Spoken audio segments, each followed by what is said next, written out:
స్వర్ణ మందిర్ సిక్కులకు అత్యంత పవిత్రమైనటువంటిది. అమృత్సర్‌లో ఉన్నటువంటి హర్మందిర్ సాహెబ్ ఏదైతే ఉందో అది చాలా పవిత్రమైనటువంటి క్షేత్రము.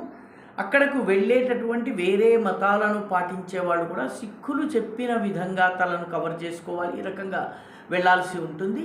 అలాంటి చోట ఇటీవల ఒక ముస్లిం యువకుడు ప్రవేశించాడు. ముస్లిం యువకుడు ప్రవేశించి అత్యంత పవిత్రమైనటువంటి స్వర్ణ మందిర్‌లో ఉన్నటువంటి సరోవరం ఏదైతే ఉందో ఆ సరోవరంలో కాళ్ళు చేతులు కడుక్కుని ముక్కులు గిక్కు అంతా చీది మరి క్లీన్ చేసుకుని అజాన్ నమాజ్ చేయడానికి ముందు ఏదైతే చేస్తారో వధువు చేస్తారో అవన్నీ చేసిన తర్వాత స్వర్ణ మందిర్ వైపు వీపు పెట్టి తౌహీద్ సింబల్ని చూపించారు. తౌహీద్ అంటే అల్లా ఒక్కడే దేవుడు అని చెప్పి ఒక వేలుని ఈ రకంగా పైకి చూపించడం జరుగుతుంది.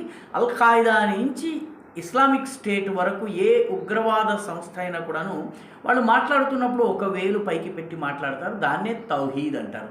ఆ కుర్రవాడు తౌహీద్ సైన్ చూపించాడు. స్వర్ణ మందిర్కి సంబంధించిన ఎస్జిపిసి సిక్ గురుద్వారా ప్రబంధక కమిటీ ఏదో తెలియక చేసేసాడు వదిలేయండి అని చెప్పి అతన్ని క్షమించేసేయండి అని చెప్పి పట్టించుకోలేదు. స్వర్ణ మందిర్ చాలా ఉదారంగా వ్యవహరిస్తుంది, ఎస్జిపిసి చాలా ఉదారంగా వ్యవహరిస్తుందని మనం అనుకోవచ్చు. కానీ గత సంవత్సరం యోగా డే సమయంలో అర్చనా మక్వానా అనే యువతి స్వర్ణ మందిర్ పరిసరాల్లో యోగా చేసింది. దానిని మాత్రం సిక్కు మతానికి చాలా వ్యతిరేకమైన పని చేసిందని ఆమె మీద కేసు పెట్టి ఆమె ఊరొదిలి పారిపోయేలా చేశారు.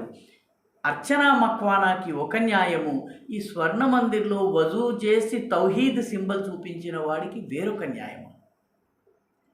సిక్కుల నాయకత్వము ఆలోచించాల్సిన విషయం ఇది.